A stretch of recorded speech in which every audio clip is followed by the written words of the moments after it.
Marjenare waga kanani, marjenare waga kanani, safsa kana barabara. Marjenare waga kanani, marjenare waga kanani, safsa kana barabarani. Bitaf kirga walin nugurte, mati fappa tokko nugote, tokko tane waga kanani. Safsa kana barabarani, safsa kana barabarani. Abbo waqa keenyaan galatoomi malee maal jennare.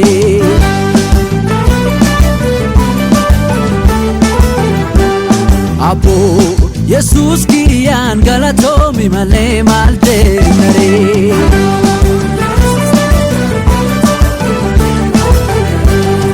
Galatomi male, galatomi male, marsin jennare goftaa keenya marsin jennare. Galatomi male, galatomi male, marsin jennare goftaa keenya marsin jennare. Marsin jennare abbaa keenya marsin jennare. Marsin jennare goftaa keenya marsin jennare.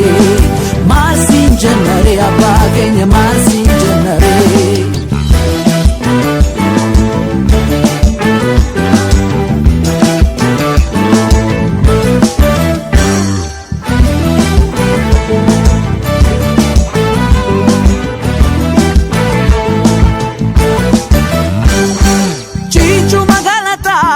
Barbadu Yesus kasamida namalatu Gofta dadhabada humna laatu Yaron damakanke ya ulfatu Chichu magalatati kabarbadu Yesus kasamida namalatu Gofta dadhabada humna laatu Yaron damakanke ya ulfatu Yomal jedhi si kubsana wallale Olmaangeetu qabeenya gorrachaa silaan feetu atu argidhameeti si fallaadha galaanuun finnan kee karaa taafee ani diinni qopheesse gooftaan si fashaleesse na dhaabdeerta wal baastee gaara guugaa si fallaadha guugaa.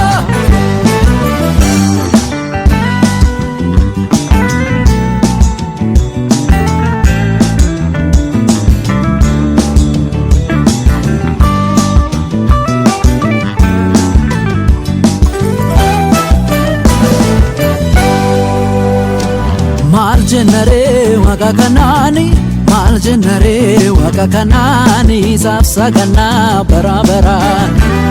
Marjenare waga kanani, marjenare waga kanani, safsa kana barabarani. Bitaf kirga walin nugurte, mati fappa tokko nugote, tokko tane waga kanani. Safsa kana barabarani, safsa kana barabarani. Bolla qile keessa nama baasta, ol fuutee gaara gubbaa nama dhaaba. Kan keenya dhibaa Yesus jaalalli kee, dachaa dachaa ta'u galanni kee.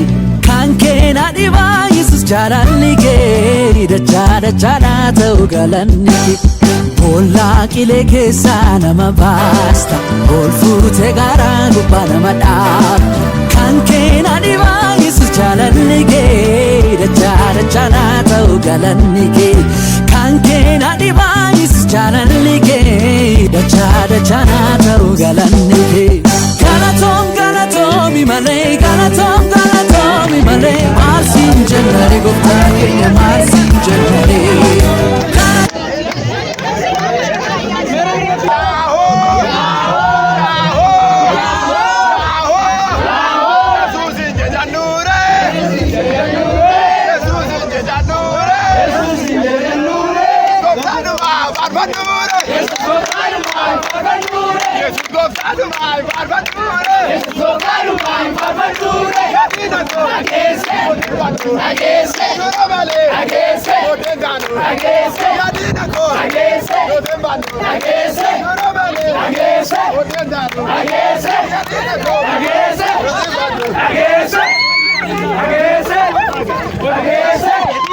Agese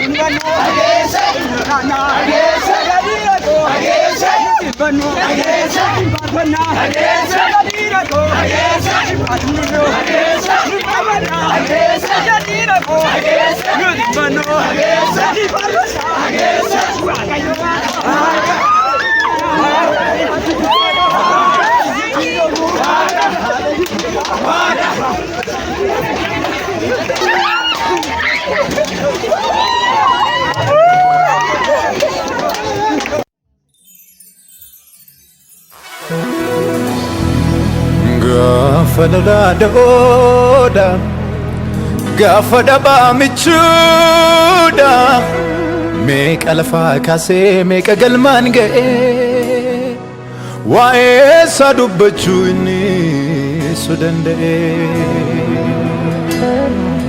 me sakan fakatu tiketatu adubatu. Nugodera no ne barmato Siolino fure Hida kenyas chere Daltu mot masan gode Wangele, wangele, pumna kaba Wangele, wangele, wangele, pumna kaba Wangele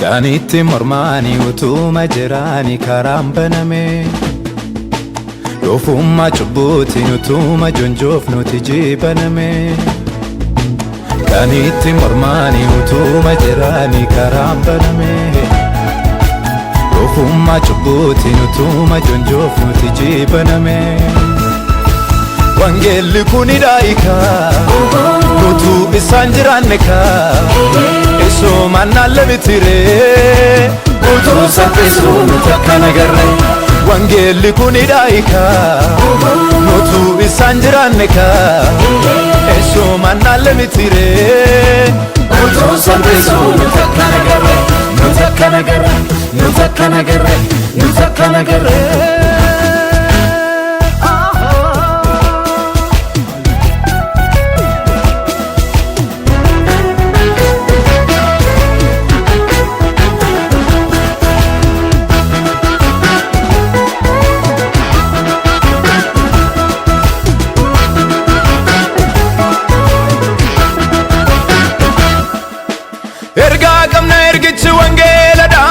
Fonib lubu wal takafyi suda warra beektota jalaa gannoo gateen warra wallaalootti kan mul'ate humna meeqaan ultuu kaamsanii kunoo ba'eera humna bibiddanii balbala oliin hubanee jira namni yesuusiin ala ofii jora illaabsinaa dhugicha illaabsinaa illaabsinaa dhugicha illaabsinaa illaabsinaa dhugicha illaabsinaa illaabsinaa yesuusiin illaabsinaa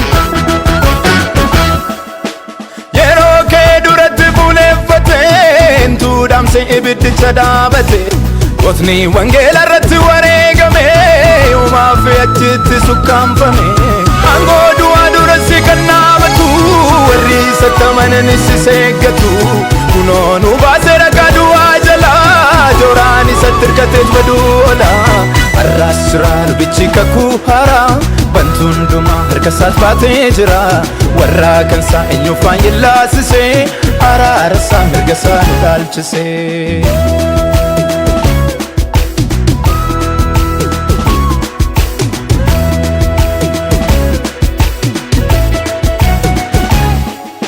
Walfuune demna fajil fina Yesus duwada abban fina Yesus duwada abban fina Olfune demna fajil fina Yesus duwada abban fina Yesus duwada abban fina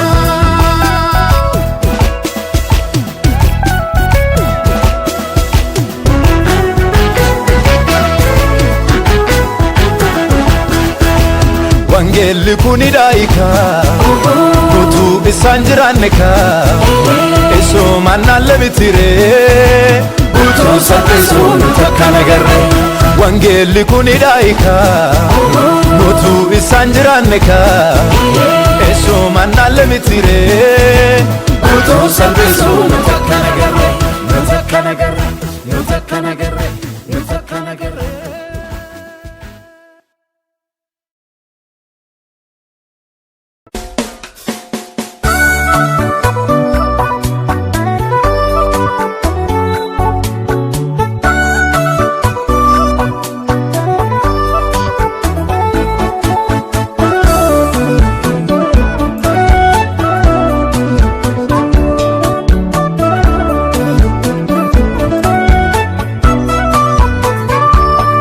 Marana fintaneyati Abbarra yinasinzade Marana fintaneyati Hadarra yinasinzade Marana fintaneyati Abbarra yinasinzade Marana fintaneyati Undumarra yinasinzade Tokkichaan hunda caalchisu Mararte ko jaalatama Garaan koo olmaa keengaddeessu Kanaaf laapheen koo raafamu Jaalala keetimmoo goftee Lubbuun koo si'iif hollatti Yaa abbaa abbaa seen jette Si jajaachuudhaaf oolatti Anaaf jetteet qulqulluu dhiiga keessana dhangalaastee Anaaf jetteet Tofu hadda asana kana turmate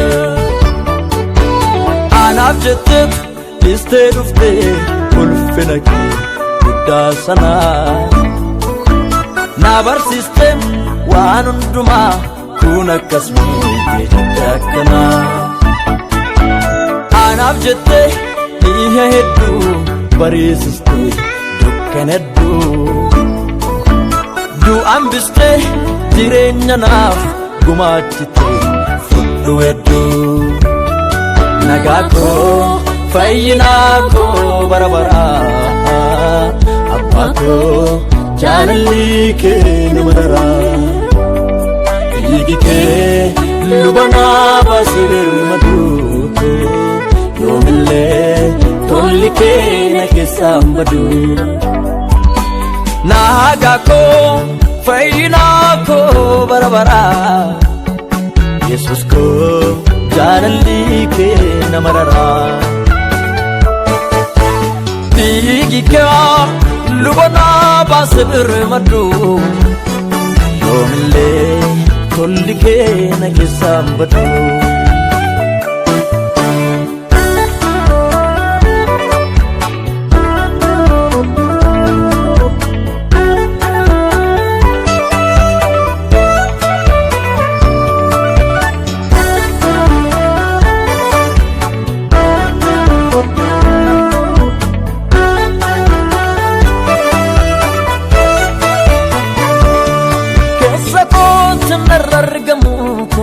Gobame karasinze Wallan so mudda masanafis haranga ayyomanse Tofo jirenya hadda higa keetu taasisem gari Kilila dodu kanaada naafidemi kanke jaalalli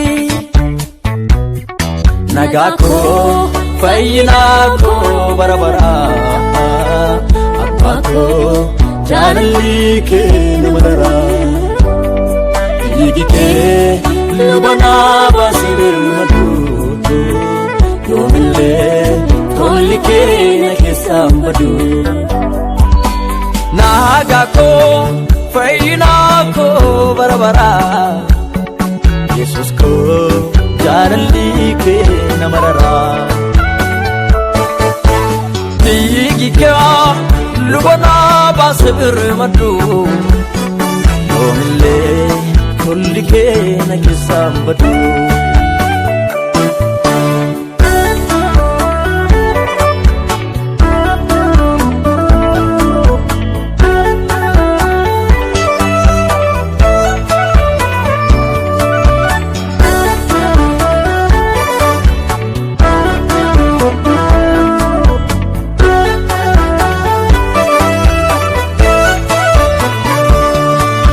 Jireenna koo meelatee na fayyiste na har'aa qabda beenya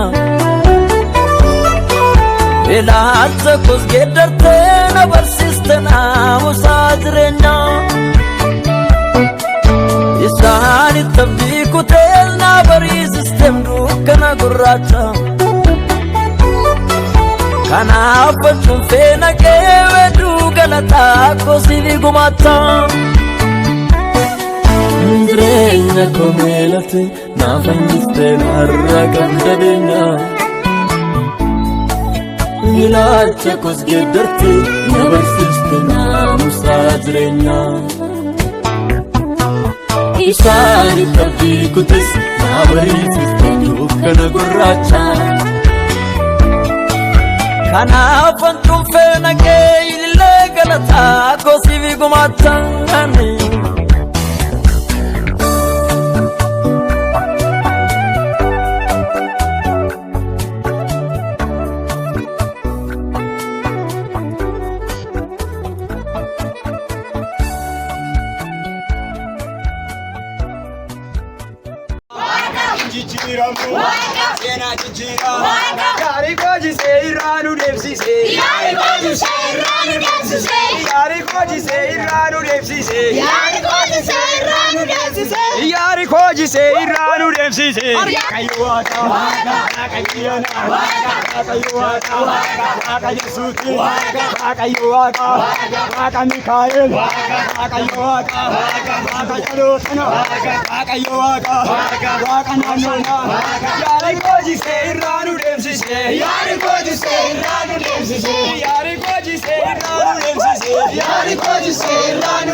Jesus go to Magota, Isa jete Magota, Jesus go to Magota, Toputela Magota, Jesus go to Magota, Jesus go to Magota, Jesus go to Magota, Jesus go to Magota, Isa jete Magota, Jesus go to Magota, Isa jete Magota, Jesus go to Magota, Toputela Magota, Jesus go to Magota, Yari koji se iranu remsise, Yari koji se iranu remsise, Yari koji se iranu remsise, Yari koji se iranu remsise, Waka yo waka, waka, waka jugana, waka, shigetarano, waka, saranjirana, waka, waka yo waka, waka, sena jijira, waka, waka yo waka, waka, shigetarano, waka, sena jijira, waka, waka yo waka, waka.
sabakkaattu nagumaa firiyaa gaa'ila gooftaatu dhaabe jireenya namaatiif yaade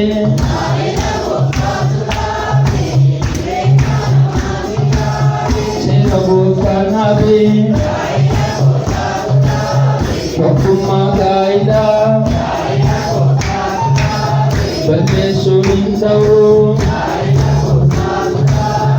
eeguu barbaachisaa kannaabe oolchisaa yaadadhaa dubbisaa gaa'ila gooftaatu dhaabe jireenya namaatiif yaade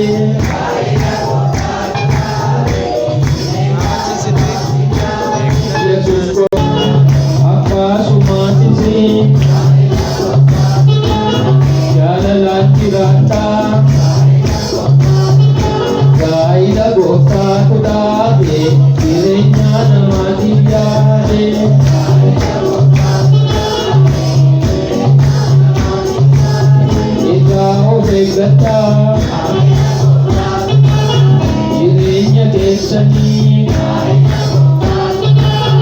waaqayyo waammadhaa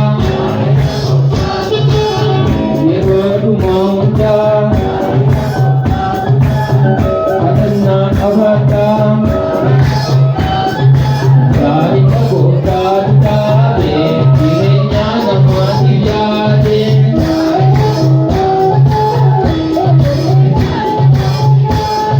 eegumsa waaqaa jiraatanii inni sinaa eeguu jireenyaaf tokkummaa isiniif haa kennu gaa'ila gooftaatu dhaabe jireenya namaatiif yaade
የእግዚአብሔር ምስረታ ነው። ናምቶልቼኒት ሰው ሰራሽ አይደለም። ዮጋኒ ሞራጀተቱ ዳቤንቲ ነቢያት ያቋቋሙት አይደለም። ኤርገሞተቱ ዳቤንቲ ሐዋርያት ያቋቋሙት አይደለም። ዋቀዮቱ ዳቤ እግዚአብሔር ነው የመሰረተው። መጫፈ ሰይረው መማ በቆና ለማ ዘፍጥረት ምዕራፍ 2 ላይ ለቆስ ሊደሚ ተቋም ሊደሚ አሞሪረት ከ28 17 እስከ 28 24 ስትመለከቱ አባሳቲ ፋቀሳ ዲሴ ሰው አባቱንና እናቱን ትቶ አለመናሳቲ መጣና ከሚስቱ ጋር ይጣበቃል። ኢሳን ለቸኑ ፎንቶ ኮታኒ እነሱ ሁለታቸው አንድ ስጋ ሆነው ወዲ ወጂን ጅራቱ አብረው ይኖራሉ ይላል። መጫፈ ከቋራ በቆና ማቴዎስ በቆና ኩለ ሰገል ይረጥሞ ኪዳን ምዕራፍ ማቴዎስ 19 ላይ ደግሞ ዋቀዮት ወልቲ ቀብሲሳ ይላል። እግዚአብሔር ነው ያጣበቀው ይላል። ከናፊ ኦጂ ዋቀዮ ኦጀተ ጅራዳ አይደን ይጥሞኩ ዘቆት እግዚአብሔር በሰራው ስራ ውስጥ ኑሩ ብዬ ለወንድሞች ዋቀዮት ዋሚቸ ከነቲ ሲዋሚ ዋንተ እግዚአብሔር ነው ለዚህ ጥሪ የጠራችሁ። ዋቀዮቱ ከቡ ከነቲ ሲዋሚ ዋንተ እግዚአብሔር ነው ለዚህ ኪዳን የጠራችሁ። ከናፍ ዋሚቸ ከናፍ ከቡ ከነቲያ ስለዚህ በዚህ ጥሪና በዚህ ኪዳን ውስጥ ጅራዳ ኑሩ ይላችኋል። ነሞኒ yorakko አዳሰ ዲቆም ቀባተም ቆበጋ ይለን ሰይናና ሰዎች ሶስት ለየት ያለ ችግር ካላችሁ ብቻ ነው ትዳር ውስጥ የማይገቡ ማለነምኒ ጋይለ እና በዲና ሁንጅሩ እንጂ ያለ ትዳር የሚቆም ሰው የለም። ተኮ አንድ ኡመማን ረኪነ የቀባተን በተፈጥሮ ችግር ካላቸው ጧሺ ሰጀደ ዮታን ቆበር በተፈጥሮ ችግር ያላቸው ሰዎች ማለት ነመኝ ሳኒ ኖጀቱ ዮታይ ቆበር የአካል ብልታቸው የማይሰራ ሰዎች ማለት ነው። ለመተሞ ሁለተኛው ደግሞ ዮረቆን ነማን ኢሳኒ ረገይራ ዮታይ በሰው ሰራሽ ያጋጣማቸው አደጋ ካለ ኢሼኒ ሰታው ኢኒስ ሚአመኒሩ ዮታይ እሷም ብትሆን እሱም ቢሆን የተጎዱ ከሆነ ሚአሞኑኒ ኩዲ ጋይላን ቀበተን እንደነዚህ ያሉ ሰዎች ትዳር አይይዙ። ለመታ ሰደፋሞ ሶስተኛው ደግሞ ዮ ተጃጅላ አደው ባሱ ደንዳ ለአገልግሎት ራሳቸውን መለየት ከፈለጉ ፈገኛ ጳውሎስ ኢንፉኔ መጽሐፍ ቁልቁሉ ለምሳሌ ጳውሎስ አላገባም ዳል መጽሐፍ ቅዱስ ዮን ደንዴ ሱተ ኢሳያ የምትችሉ ከሆነ እንደኔ ተውዳ ዮደን እንደንደሰን ታይገሩ ጋይለ ቀበጣ አይደንዩ የማትችሉ ከሆነ ግን ትዳር ያዙ ይላል። ከናፊ ነመታዩ ከነለቴ ሰው ሆኖ የተፈጠረ ጣላሰተው ሴትም ቢሆን ኢረሰተው ወንድም ቢሆን ጉያን ሳጋበገው ቃሉ ሲደርስ እውን እንደንዳ ማገድ አይቻልም። የሮቶ ኮቶ ደርገጎኒ ጋፈጋኒ አንዳንድ ጊዜ ወጣቶች ስለዚህ አቅመ አዳም ሲደርሱ ኢጆሌን ጋፈ ጉደተኒ ልጆች ሲያድጉ ጋይለ በርባዱ ጀልቀም ትዳር መፈለግ ይጀምራሉ። ሃኢሞ የጉትካት እናት ደግሞ መጠበቅ አባኒስ ኤጉትካ አባትን መከታተል መጠበቅ ኩንጀንዳሙ ይሄ ግን አይቻልም። ማይ ሪያ ባፈታይ ነማን ጀቹን ደጎጎራ ለምን በትዳር ጓደኛ ትይዛለህ ማለት አይቻልም። ገሩ ከራስሪ ራከሳኒ ሪያሳኒ በረንጎቹ ነገር ግን በትክክለኛው መንገድ ትዳር እንዲይዙ ማድረግ ነው። መናሲምባም ነው ይወደን መናምባቱ ከቤት አትወጭም ኢሳኒስ መናምባቱ ለሱም ከቤት አትወጣም ናማ ጂኒና ሶፍቱ ከሰው ጋር አትናገር ዮቲ እንጀዳኒ እንደዚህ ካልነ አሜሱታ ምን ማድረግ ነው? ፍንጭሉታ ማክፋት ነው፣ ክፉ ማድረግ ከናፊ ስለዚህ ኤጉምሰ ኤጉም ከኛ ጋር መጠበቃችን መልካም ሆኖ አቺ ነማጂና በዲያ ሶፍታ ኢዛ ከሰው ጋር ቆሜ ነው የምትናገር ሲያርጌራ አይቼሻለሁ ዋጀል ቀብቴ የጀመርሽው ነገር አለ እንጀለኒ ሸኪት ለሙንጋሪ እንደዚህ በማለት ጥርጣሬ ውስጥ ማስገባት ጥሩ አይደለም ደሞም ነመሳን ወጅናሳን ይወሩት ነው ረጅራ እኔ ከማን ጋር እንደምናገሩ ማወቅ አለብህ አቀጀልቹት ነው ረጅራ ማስተካከል መቻል አለብህ ካናፊ ስለዚህ ነምኒ የሮ ገው ሰው ለትዳር ሲደርስ ሙጫኒ ሮጌሱ ልጅ ስትደርስ እኒ የሮ ገው ወጣቱም ሲደርስ ኡማ በርባዱ ጋይለ በርባዱ ትዳር ይፈልጋሉ ማለት ጋፋ ዳላ አርገቱ ጎካን ጋፋ ዳላ አርገቱ ወንድዮ ሴትዮ ሲያገኝ ዮካን ሙ ጋፈሽን ይረርገቱ እሷ ደግሞ ወንድዮ ስታገኝ ኢራዴ ቢሱን እንደና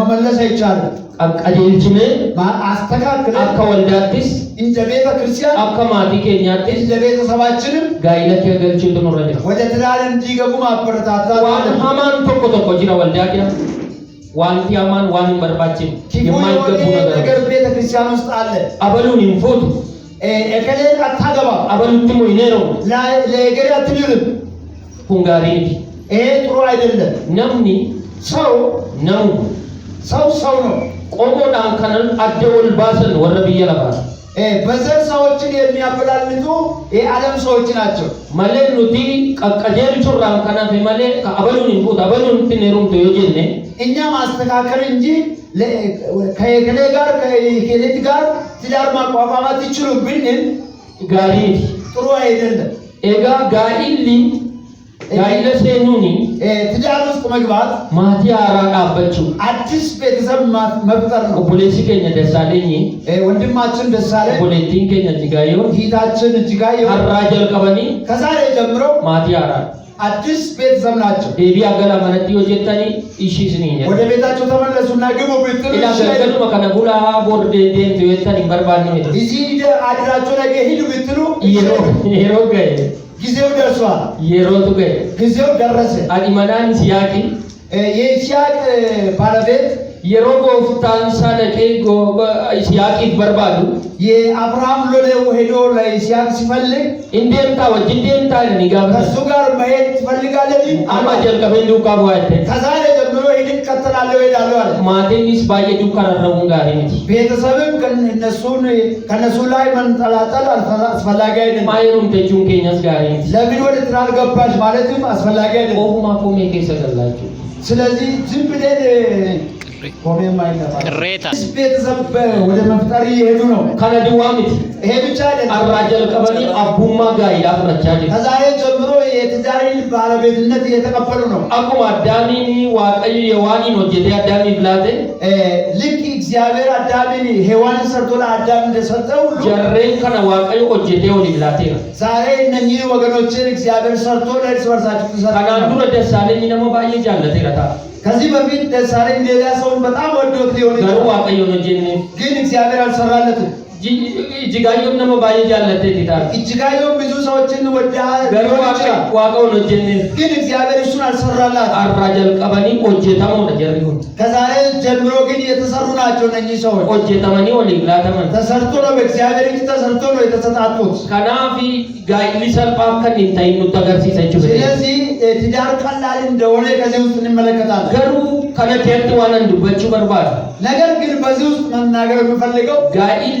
ገመቺሳ ከነመጥቶን ከኔታው ትዳር አስደሳችና ለሰዎችን ደስ የሚያሰኝ የሚያደርገው ጀቀበ ዋቀዮ ሳርገነ ሰነት ጭሙ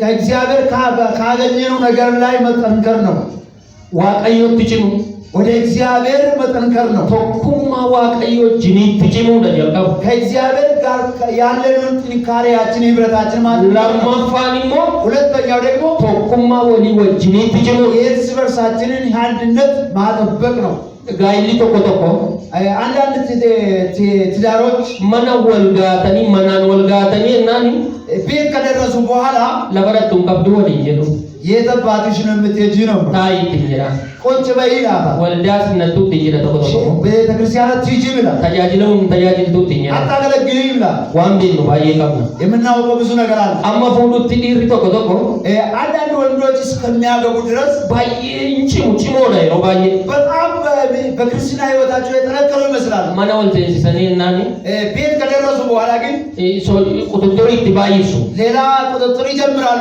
ኮት ይባይሱ ችግር ያበዛል ኩንተው ቀቡ ይሄ መሆን የለበትም ነሞኒ ተቆጥቶሞ አንዳንድ ሰዎች ኤርጋ ወልፉናታኒ ማነቲ ገለኒ ቦዴ በትዳር ውስጥ ወደ ቤታችሁ ከገቡ በኋላ ዋቀዮን ወሊት ተባ ለእርስ በርሳቸው አምላክ ይሆናሉ ወን መሳኒ ሰገዱ ጀልቀቡ ለእርስ በርሳቸው መስገድ ይጀምራሉ ወሊጂን ሮደ በርፈት በየጊዜያት ወሊጂን ከእርስ በርሳቸው ያሳልፋሉ ወሊ ወጂውኒ ጠበቹ ጀልቀቡ ሁሌ ከእርስ በርሳቸው ጋር ወልፈጂን መኒፍረዱ ቢሱ ጀልቀቡ በቃ ዘመን መጠየቅ ያበዛሉ ተጃጅለም ቢሳዴሙ አገልግሎትን ቀናም ቢሳዴሙ ጸሎትን እየቀነሱ ለተሳኒ ረይረቻዴሙ በቃ ከራያቸው የቀነሱ ይመጣሉ ጳውሎስ ጀለ ጳውሎስ እንዳለው ነምኒ ፉዴ ያገባው ሰው አለመናሳ ገመቺሳይ ሚስቱን ያስደስታል ሸኔሩም ተሞይራ የዳረችው አባ መናሴ ገመቺቴና ባለቤቷን ታስደስታለች ነው ማሊፈ ከጀለ ጳውሎስ ለምንድን ነው ነሞኒ ባየ ደርጋጋይ ለቀበታን እንደዳው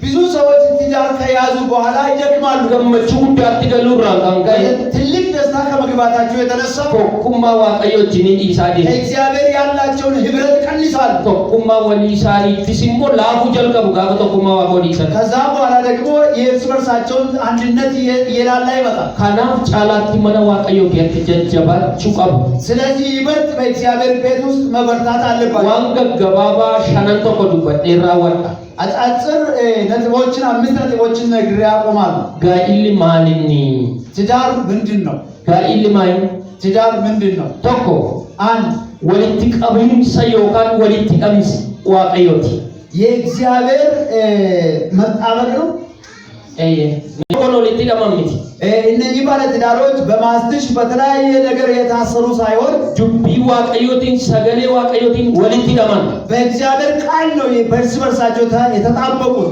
ማቴዎስ በቆና ቁደ ሰገል ተቋንገጃቲ ማቴዎስ 19 ከ1 እስከ 6 ላይ ከዋቀዩ ወሊት ቀብሲሴዳ እግዚአብሔር ያጣመረውን ነምኒ ገርገሪን ባስኒ ሰው አይለየውላ ከዋቀዩ ወሊት ቀብሲሴ እግዚአብሔር ያጣመረውን ነምኒ ገርገር ይንባስ ሰው አይለየውላ ነመ ከንጀቱ ሰነበ ይላላ ሰው የሚለውን እንመልከት ደሳለኝ መታንሳ ነማ ደሳለኝ ራሱ ሰው ነው ማለት እጅጋዮን መታንሼ ነማ እጅጋዮ ራሱ ሰው ናት ማለት ነሙማ ከሰኒን ካተኒ በሰውነታቸው ተነስታችሁ ሰዋቀዩ ወሊት ሲኒንዴ እግዚአብሔር ያሰናቸውን ያጠበቃቸውን ዲጉ ቢያዲና ማፍረስ አትፈልጉ ወቃን ተጠብሲሱ ቢያዲና ማድገም አትፈልጉ ነምን ጀዱሱን ጀልቀበ ኢስላማን ሰው የሚለው የመጀመሪያው እናንተ ነው ኢስላማን ጀባተኒ ዳበናን እናንተ ሁለታችሁ በርታችሁ ከቆማችሁ ነምኒ ባልቴዳ ዱፌ አንጎስ ቢረጥንካ ከሌላ ከሰፈር መጥቶ በእናንተ ላይ ስልጣን ያለው ሰው ወሊት ሲናማችሁ ደንደው እናንተ ማማት አይችልም ኢሸን ስሪ ሚቲ ትንጀቹ ደንደው ትክክል አይደለችም ማለት አይችልም ስሪ ሚቲ ትንጀቹ ደንደው እሱ ትክክል አይደለም ማለት አይችልም ጀባተኒ ዳበናን እነሱ ጠንክሮ ከቆሙ ነምኒ ረታሞ ሰው በእነሱ ላይ ስልጣን የለው ጋኢል ኢጃርሳ ዋቀዮት ትዳር የእግዚአብሔር ምስረታ ዋቀዮት ወሊት ኢጃሬ እግዚአብሔር ነው በአንድ ላይ አጣብቆ የሰራው ነምኒ ግዱ ገሉ ጋሪስ ሚቲ ሰው መካከል መግባትን መካከል መልካም አይደለም ነምንቲ ፈየደሜ ሰይጣን በሰው ተጠቅሞ ጋኢለ ዲጋይ ነበረከ በዚህ ዘመን ውስጥ ትዳርን እያፈረሰ ነው ያለው ዋንስኒ ቡራጆ ተንትለ ፈየደሜ የሚገርማቸው በነቢያትም ተጠቅሞ መነቴ ልፈኒ ዋቀዮ ካሲን ጀደ ሲንጀቹ ደንደው ወደ እናንተ ቤት መጥተው እግዚአብሔር እንደዚህ ብሎሃል ማለት ይችላል መናንቴ ስሪ ሚቲ ሲንጀቹ ደንዳ ያንተ ባለቤት ትክክል አይደለችም ማለት ይችላል አባ መናፍ ኢጃርሰ ጭማ ስለዚህ ትልቅ ግንባታ ነው ማለት ነው ትዳር ኢጃርሰ ከነ ከሰት ነምኒ ቆደ ቀባቹ ነንደው በዚህ ምስረታው ሰው ዲቶ በእናንተ መካከል ሰው የሚናገር ከሆነ የሙሉ መሳት ዱበቹ ጀልቀበኒ ኤገላቲ እነሱ መናገር ሲጀምሩ ነራዳ ቤላ ከሌላ አቁም በል ማነቆን ዲጊኔላ ቤቴን አታፈርስ በል እጀቆኒ ነገሬላ እኔ በአይኔ አላየሁም በል ዋቀዮ ገለናተ እግዚአብሔር ይመስገን ለመፋ ሁለተኛ ጋኢል ማሊን ትዳር ምንድነው? ገመቹ አደታዬ ጋይ ልዩ የሆነ ደስታ ማለት ነው ትዳር። ጋኢሊ ዋሚቹ አደታዬ ልዩ ጥሪ ማለት ነው። ከናፍቲ ጅሬኛ ከኛ ማቲ ከኛ ከኛ ኢፍኔ ወዲት ጉረና ስለዚህ ነው ቤተሰቦቻችንን ትተን ወደ አንድ የምንሰበሰበው። ከናፍ ዋቀዮ ወዲት ሩቢዴ ስለዚህ ነው እግዚአብሔር ወደ አንድነት ያመጣ። ጋኢለ ከሰገመቹ ጉዳቱ ጅራ በትዳር ውስጥ ትልቅ ደስታ አለ። ከናንዱረ ገመቹ ኢነርጊን ከዚህ በፊት ያላየነውን ደስታ ከናንዱረ ኢሪዮተ ከኛ ጅዋን ገመዲን ከዚህ በፊት ከጓደኞቻችን ያልተደሰነ ከናንዱረ ዋንታ ከናንዱረ ፕራክቲስ ጎነሻ ከለን በግን ከዚህ በፊት ያልተለማመነውን ህይወት አጅጌ ሰተርጊና በዛ ትዳር ውስጥ ነው የምናገኘው። ከናፍ ገመቹ ዳው ከሳው ስለዚህ ትዳር ትልቅ ደስታ ከውስጡ አለው ማለት ነው። ኢኒ አርፋፋን አራተኛው ጋኢሊ ማለኒ ትዳር ምንድነው? አቦማሙ መታዘዝ ነው። አቦማሙ ለማን ከየራ ኤገማ መታዘዝ ከሁለታችን ይጠበቃል። ደሳለኝ ራ ኤገማ ከደሳለኝ ይጠበቃል። እጅጋዮ ራሞኔ ገማ ከእጅጋዮም የምትጠበቅባት ነው። ገለኒ ዋቀዮ ፈታ ገበለ እግዚአብሔር ይሁን። ሰገለ ዋቀዮ ኤፌሶን በቆንዳሻን የእግዚአብሔር ቃል ኤፌሶን ምዕራፍ 5 ላይ ያዕቆብ ሰዲደሚ ለማመስ ወደሚ ሰዲቲ ከ22 እስከ 33 አባ መናይዳ ባለቤት ላይ ሃዳ መናሳ አጃለቶ ይላል ሚስቷን ይውደድ ነው። ሚስቱን ይውደድ ነው። እሸትስ ደበርሰው ፈገኝ ነው ይላል። ለሷም አሳልፎ ራሱን ይስጥ ነው። ሰበቢንሳ ምክንያቱም በርቶኒ ዮካን ኦፖሌቶኒ ሴቶች ወይም እህቶች ባይነቲ ነመ ኢሳን ጃለቱ በርባዳ በብዛት እነሱን የሚወደውን ወንድ ነው የሚወዱ ወርቻይ ነው ነቀዝጀ ቻይናውያን እንደዚህ ይላሉ። ዱበርቶኒ ከን ጃለተኒ ፉደኒራ ከኒሳን ጃለተ ሸሁድ ወያይ ሴቶች ከሚወዱት ይልቅ ከእነሱም ለሚወደው ብድሩ ይላል። ራጀቸች ማጥላ ነማ ኢሲን ጃለተ ሩሙስኒ ወያ ነማ ኢሲን ጃለተኒ ሴቶችን የሚያሳስበው ነው ማለት ነው። እናንተ በጣም የሚወደውን ባለትዳር ብታደርጉ ጥሩ ነው ይላል። ኢሳን ጃለለ ነሚ ጃለለ ተገርሲና ሴቶች ፍቅር ሲያሳዩት ባያቦሞ በጣም ይታዘዛሉ፣ ባየጠገቡ በጣም ይሰማሉ። ነምኒ ጃለለት ነገር ሲሱታና ሰው ፍቅር የማያሳይ ከሆነ ኢሪ ተቆነ መናሳን ሲንጃለተቹን ደንደውታና አንድ ወንድ ለሚስቱ ይወድሻለሁ ማለት የማይችል ከሆነ ማንጀል ከብዴት እንጀቲ ምን ጀመርክ ወንድ ከስሪ ምን እንጀ ያንተ ሽታ ጥሩ አይደለም ትላለህ። አታማ ያደገ ጅጅርቴ ታይ አሁን ሳቤ ቀይረሃል ትላለህ። ከናብ ደሳለኝ ስለዚህ ደሳለኝ ጋፋ አላወልገሉ ከውጭ ወደ ቤት ስትመጣ እጅጋዩ ለሰጅርቴ ተደው ትረጋ እጅጋዩ የት ነው ያለው? ያውቱ ሲያዳ ነው ለጂ ደንደው አኑ ሙሉ አንቺን ያሰብኩ ነው ወድሮ ደንታ ድንጀ ተረጋ ፊቴ ስትመላለስ ነበርሽ ማለት መቻል አለበት። ከናምባዬ ቡፈቹ ደንዳ በዚህ ነው እሷ ማጥፋ የሚችል ከረትኝ ጀናም በረሳው ዳው ጅጅራ እንደዚህ የሚል ከሆነ ዘመኑን ሁሉ ከሷ ጋር ይኖራል። ያረሳ ይለኝ ፈታና ፊቱን አጨማድዶ የሚመጣ ከሆነ ፋረ በደል ፈታና ፊቱን አጥቆሩ የሚመጣ ከሆነ እንዱብሱ ታና የማይጠይቃት ሰላምታ የማይጠይቃት ከሆነ ያተርጋ ጉደኛ ታና እሷ የምታዘጋጀውን ምግብ የማይበላ ከሆነ ማን ያዴት እንየት ምን አሰብክ ትላለች። ሻኪ ቢነቃይቹ ጥርጣሬ ውስጥ ትገባለች ማለት ነው። ማሊፍ ኢሪ ከነድዋም በር ዳላን ከነድዋምቲ ብዙ ሴቶች ስላሉ ማለት ነው።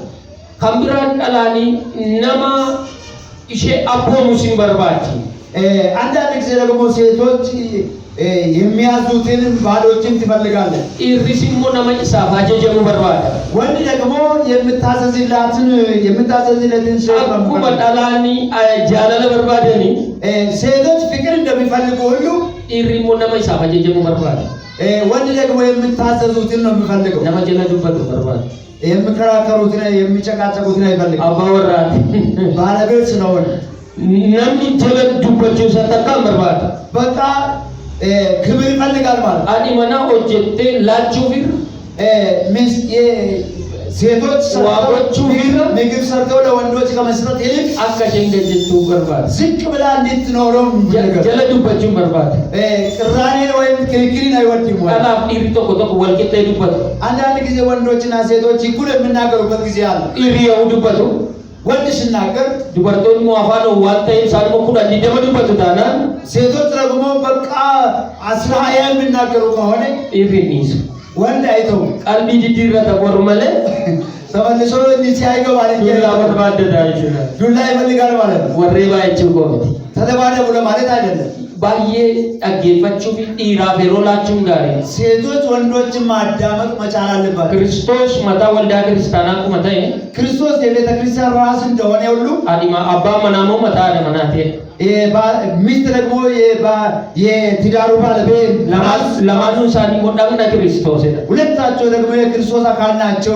ከነጀቹኒ እንደዚህ ማለት አባ መና መታዮ ታይ ባለቤት ራስ ቢሆን እሺን ሞካኔ ወካን ሆኔ ታው ደንዴሲ እሷ ደግሞ ኩላሊት ወይም ልብ ልትሆን ትችላለች። እኒ ጣራ መናዮ ታይ እሱ የቤት ጣራ ቢሆን እሺን ሞ ግድግዳ ታው ደንዴሲ እሷ ደግሞ ግድግዳው መሆን ትችላለች። እሺን ባዬ በርባችፍቱ እሷ በጣም አስፈላጊ ናት። ገሩ ነገር ግን ኪታባ መናቸ ተዱባቸው ጋር እንት የባሏን ልክ መናገር የለባትም። አማ በረ ዲሞክራሲ ነው በረጉ ይህ ዘመን የዲሞክራሲ ዘመን ይባላል። ከሳይ ዱበርቶታ ባዬ ዶጉዳ ጅራ ከመነ ሞቱማቲስ አከወልዳቲስ ይበልጥ ደግሞ በዚህ እንደ መንግስት ቤት መስሪያ ቤትም እንደ ቤተክርስቲያን ዋንቲ ዲሞክራሲ ደግሞ ለሴቶች ከፍተኛ ቦታ የተሰጠበት ዘመን ውስጥ ዋንቲ ዲሞክራሲ ደግሞ ጉንሞ ይሄ ዲሞክራሲ የሚባለው ጋይለ በለይሳ ይሄ ትዳርን እያበላሸ ነው። ከናፈ ባመና ደሳለኝ ስለዚህ ባለቤት ደሳለኝ ባዬ ያለ በጣም መውደድ አለብህ። ባዬን ሲያለ ለጀል ያዘ በጣም ወድሻለሁ ማለት አለ። ሰቢከኛ የሮባያ ባንሳ ዋዱበት እኛ ህዝብ በዚህ አንደበቱ መናገር አይፈልግም። ጋሩማ ተቆ ቀምና ጥሩ መልካምነት አለ። ወልዱ በዋኖ ጀኑ ነው ተደባብቀን አንድ ነገር ሲንጃለ እነኑ ገነ ብራዴ ነው ዋምራኖ ጀኑ ወድሻለሁ ብለን ሌላ ነገር አንሰራም። ገሩ አፋንከኛ ባብኔሞ ሲንጃለ ደጀቹ ሞምበ ከአፋችን አወጥተን ግን ይወድሻለሁ ማለት አንችልም።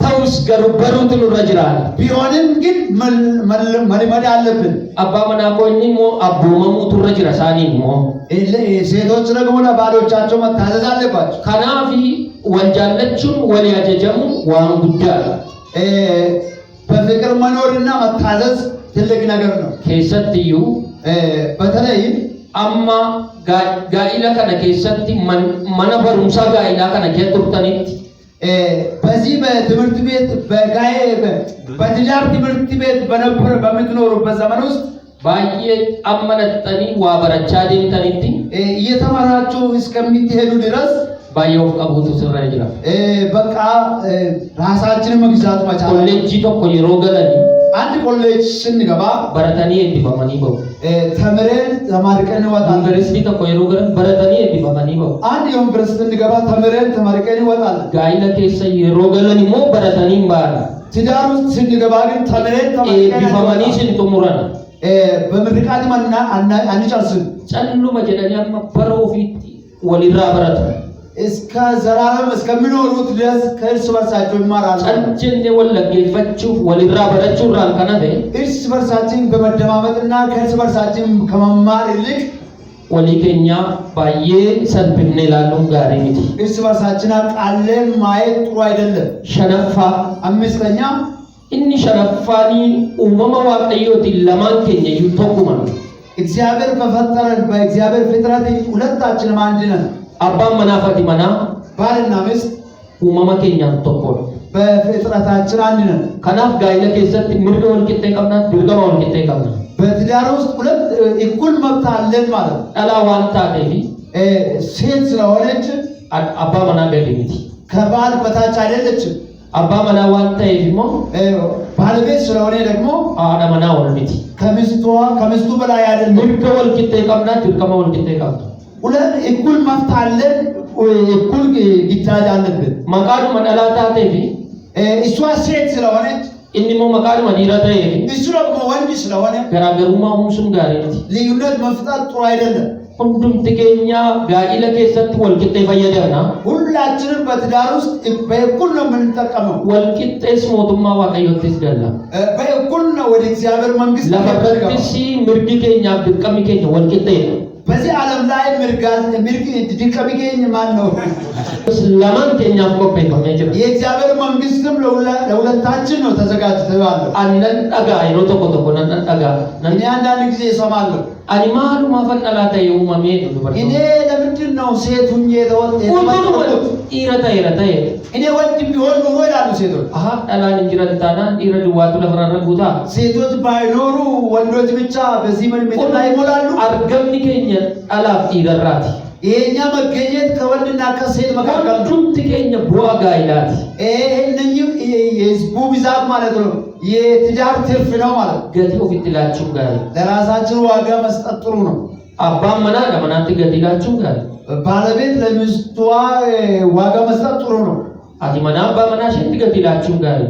ሚስት ደግሞ ለባሏ ዋጋ መስጠት ጥሩ ነው። ishees yaadee uume waaqayyo. እሷንም አስቦ ነው እግዚአብሔር የፈጠራት። isas yaadee uume waaqayyo. እሱንም አስቦ ነው እግዚአብሔር የፈጠረው። waaqayyo nu gargaara. እግዚአብሔር ይርዳ።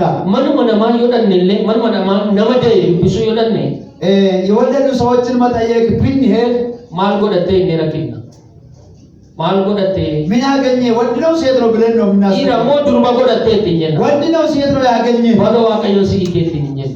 እግዚአብሔር እንኳን ማረሽ yoo dhiira ta'e baay'ee gammannee baana safuudha dinqii ta'e innee baana. ወንድ ካገኘ ድንቅ ነው ታምር ነው ብለን እንወጣለን። yoo ijoollee durbaatti dhalate ta'e immoo የተወለደችው ሕፃን ግን ሴት ከሆነች yookaan ulfina mana kee galee yoo ta'es immoo sabbinis mana kee galuun isaanaaf wayna ወይ ቤት የገባው ክብር ነው ውርደትም ሊገባ ይችላል ብለን እንወጣለን። gaafuma ijoolleen durbaa dhalatte shakkiitti baay'ifna. በቃ ሴቶች ቤት ውስጥ ሲወለዱ ጥርጣሬ እናበዛለን።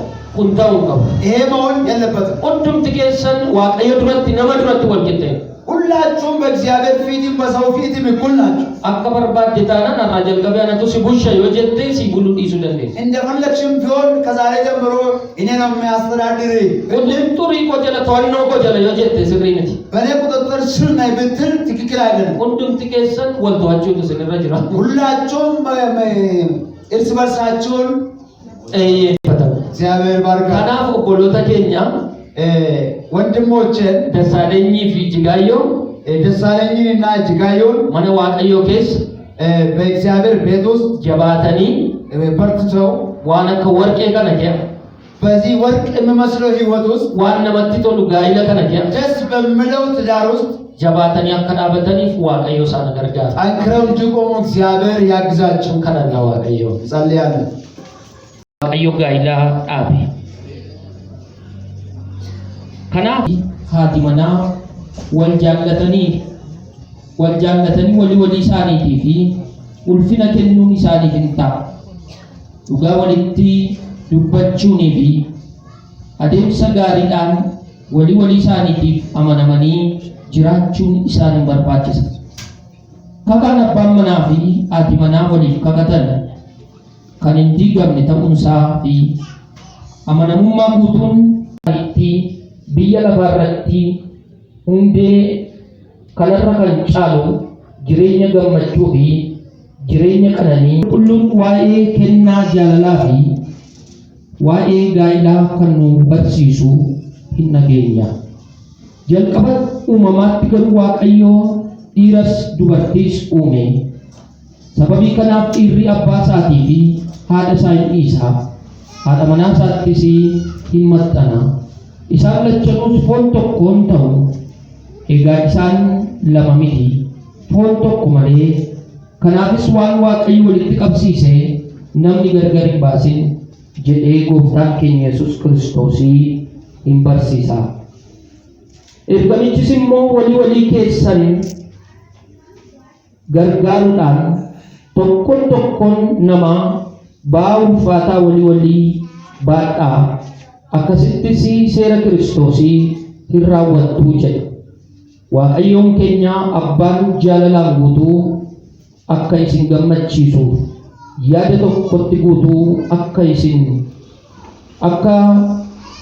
taasisuu fi isin gargaaru isin eegus. Ameen.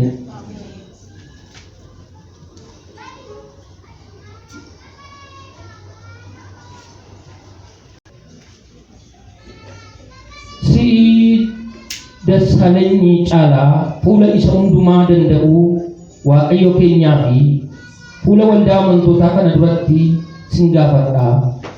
obboleettiin kee Jijee Ayyalaa haadha manaa kee akka siif taatuu fi isheedhaaf kakuu galtu kanaa yeroo dhiphinaa fi yeroo gammachuutti yeroo iyyumaa fi yeroo sooromaatti ishee jaallachuudhaaf kakuun galtaa? Harka keenya rukunnaa.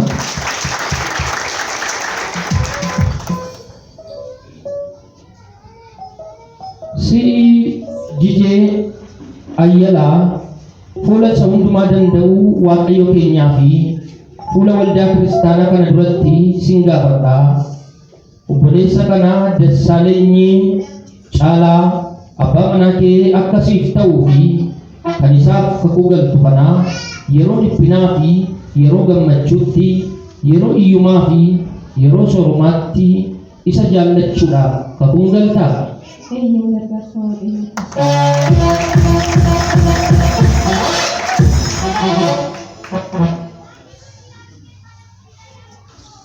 Kuusaa hin beeknaa. Kakuu si duratti galan kana eebba keetiin ilaali. Warra wal fuudhan kanaa fi abdii kennite raawwadhu. Kakuu gidduu isaaniitti dhaabame kana akka hin diigne dubbii akka fiixaan baasanii isaan gargaari. Maqaa Gooftaa keenya Yesuus Kiristoosiin. Ameen.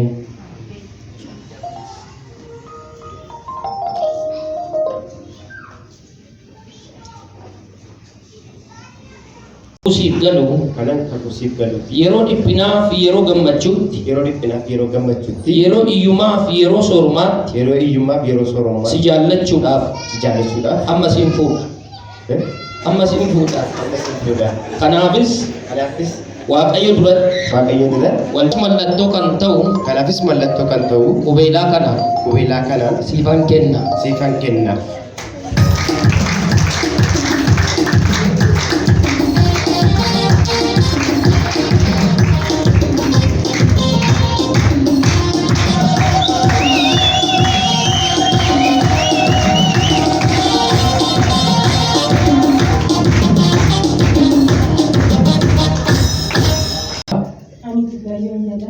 Si Dassaaleenyi Caalaa abbaa manaa koo akkanaaf taatu fi kanan kakuu siif galu yeroo dhiphinaa fi yeroo gammachuutti, yeroo iyyumaa fi yeroo soorumaatti si jaallachuudhaaf Waaqayyo duratti, waldaa kana durattis nan dhugoomsa.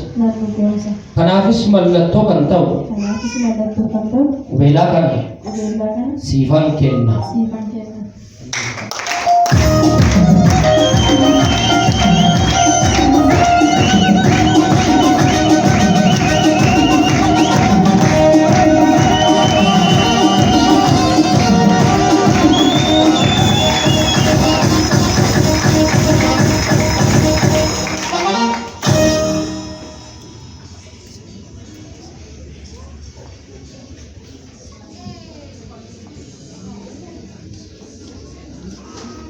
Amma isin warri walii keessaniif kakuu galtan akka taatan Waaqayyo duratti, waldaa amantootaa kana durattis maqaa Abbaatti, kan Ilmaatti, kan Hafuura Qulqulluuttis kakuu keessan isiniif nan jabeessa.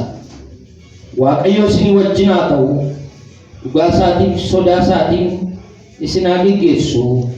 Amma jalqabee amma bara baraatti. Ameen.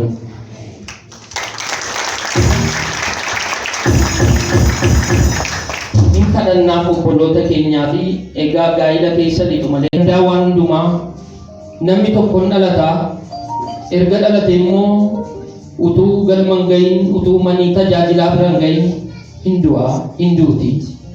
Obboloonni keenya garuu yaa Waaqayyo carraa guddaa kanaanii, ulfina guddaa kanaanii, dhaabbii gaa'ilaa kanaan kan ga'e si'i maqaan kee haa eebbifamu. Yaa Waaqayyo obboloota goostan laadha yaa Gooftaa, jireenya gaa'ila kee jiru gammachuu isaa duwwaa utuu hin ta'in waldaa kana durattis yaa Waaqayyo Gooftaa maccaa dubbataniiru. Yaa Waaqayyo Gooftaati immoo waan isaan dubbatan keessa akka jiraataniif ayyaana kee isaaniif baay'isi. Maqaa Gooftaa keenya Yesuus Kiristoosiin. Ameen. haatanii dhaabattu.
አሁን ቤተሰብ ሀሳባቸው ውስጥ ያለውን እየተናገሩ መስጠት የሚፈልጉትን ስጦታ የሚሰጡበት ጊዜ ነው።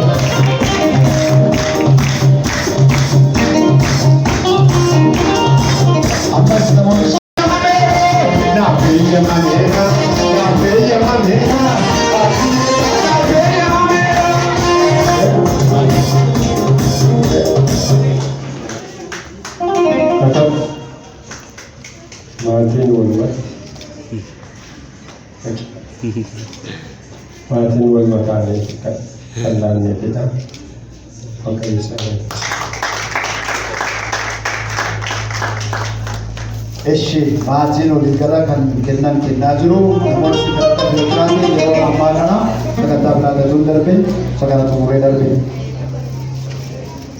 Hundi keessan baga gammaddan baga waaqayyo isin gammachiise gammachuu keessan waaqayyoon dhaabbaa hawwatu.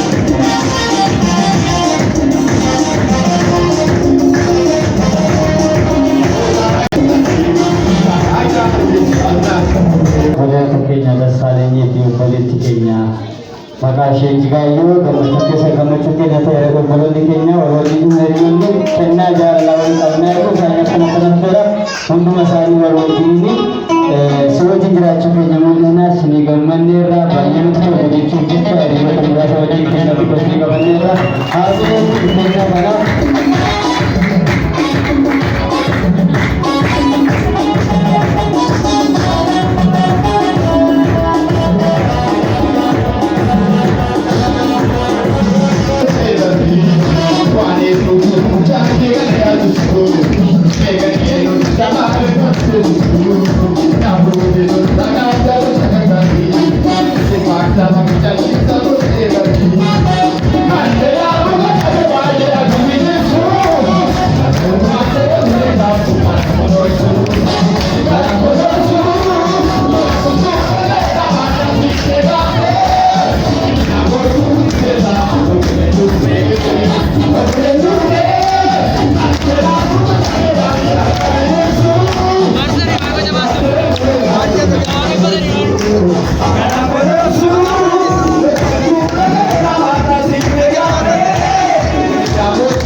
gammachuu Bagageessan misirroon guyyaa gammachuu Dhaala mana rabbashtaa Bagageessan misirroon guyyaa gammachuu Waaqayyo waaqa Waaqa dhugaadha Waaqa Waaqayyo waaqa Waaqa Ogeecharamu Waaqa Amaariifidha Waaqa Waaqayyo waaqa Waaqa Jijjiiramu Waaqa Seenaa jijjiira Waaqa Waaqayyo waaqa Waaqa Waaqayyo waaqa Waaqa dhugaadha Waaqayyo waaqa Waaqa biyyaana Waaqa sabana Waaqayyo waaqa Waaqa Yesuusi Waaqayyo waaqa Yaarii baajisee irraa nu deemsise Yaarii baajisee irraa nu deemsise Yaarii baajisee irraa nu deemsise Yaarii baajisee irraa nu deemsise Bagageessan misirroon guyyaa gammachuu Bagageessan misirroon guyyaa gammachuu Bagageessan misirroon guyyaa gammachuu Bagageessan misirroon guyyaa gammachuu Yoo kaawwaliini bareeda Yoo kaawwaliini bareeda Yoo kaawwaliini bareeda hojjannaa waliini bareeda Bagageessan misirroon guyyaa gammachuu Bagageessan misirroon guyyaa gammachuu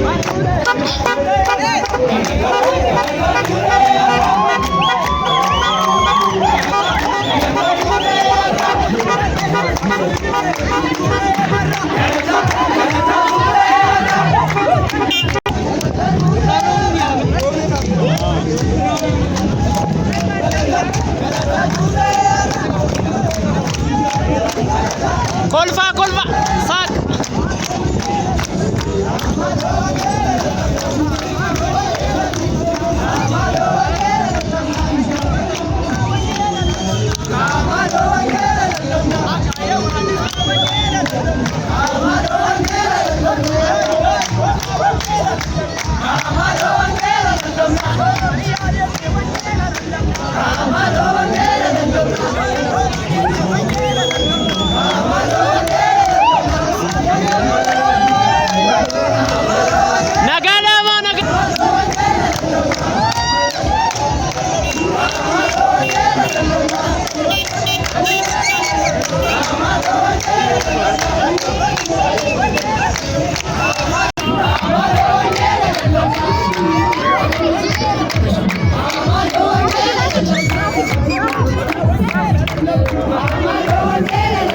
Ejike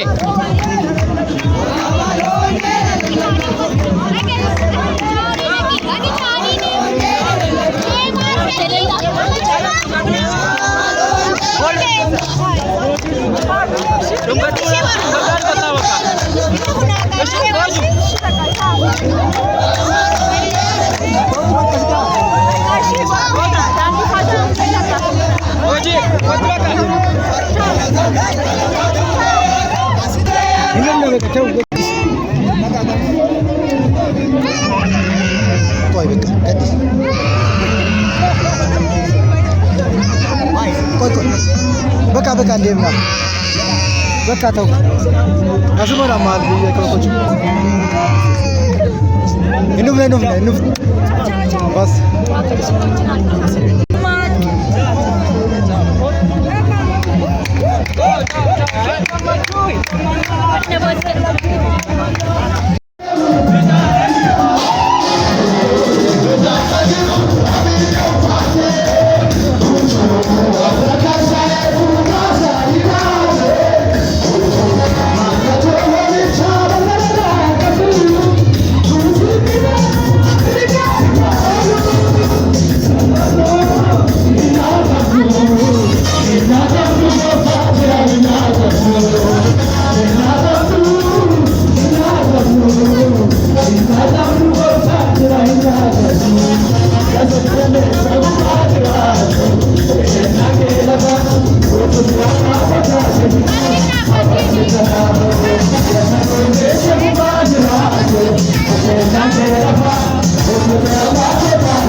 Thank you.